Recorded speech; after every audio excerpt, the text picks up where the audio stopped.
Are you ready for some good news? An instruction from the Lord is life-giving. A revelation from God is freeing. With a new series, it's all about freedom. The biblical picture of freedom, we call it Unleashed. And we're discovering that freedom is not exactly what the culture says. There's something that is altogether ironic and mysterious and beautiful, and at times a paradox about what freedom is and how we actually have freedom and what it is that makes our lives unleashed. And it's freedom from death and freedom from sin and freedom from fear. It is life that is given to us, and yet it seems so narrow. Jesus summed all of this up when he said, "The truth will set you free." Truth. You see, one truth can bring great liberty to you. But it's amazing how we can miss the truth. Even in just life itself, we can miss the truth.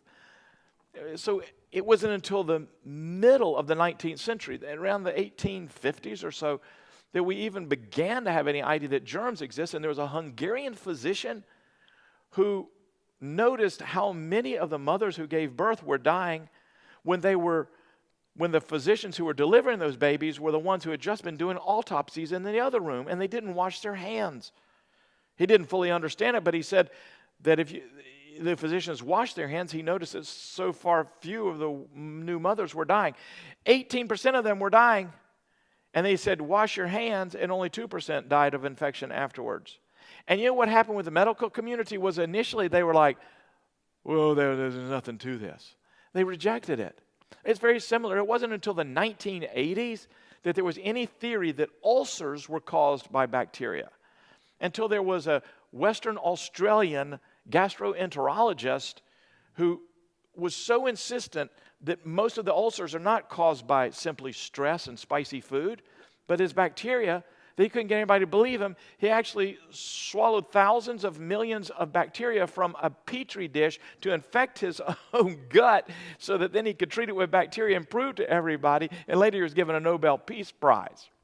You see, if there's a truth of somebody that knows something that wants to help you, when you believe it and you apply it, then it sets you free, even though it may seem like it's confining to you.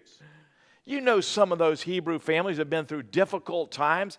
Maybe some of the dads had lost their cool. Maybe some of the mothers had not been treating the kids well. Maybe the siblings had been fighting with others. Maybe somebody had even grown weary and cursed out against God.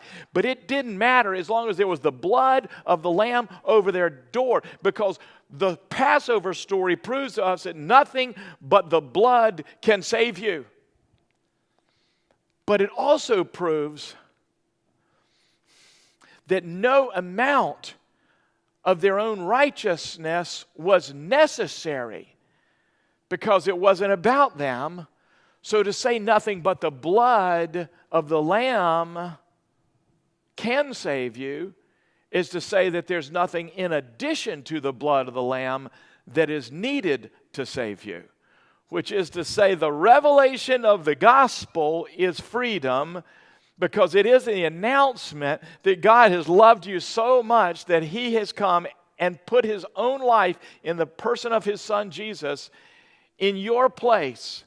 And He has died in your place so that you can have His own righteousness credited to you, and you, therefore, are utterly free from the fear of bondage and judgment and shame and condemnation and eternal death, and instead you can live in the wonder of God's saving power.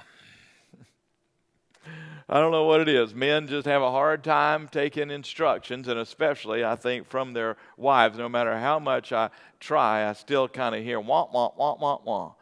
But beloved, I just want to tell you that no matter what, when you get hold of a revelation from God, if it's the simplest instruction or the simplest word, I encourage you to take it, cherish it, and hold it, and apply it, and appropriate it in your life, because the revelation of God is freedom to all who believe and obey him, and that's the gospel.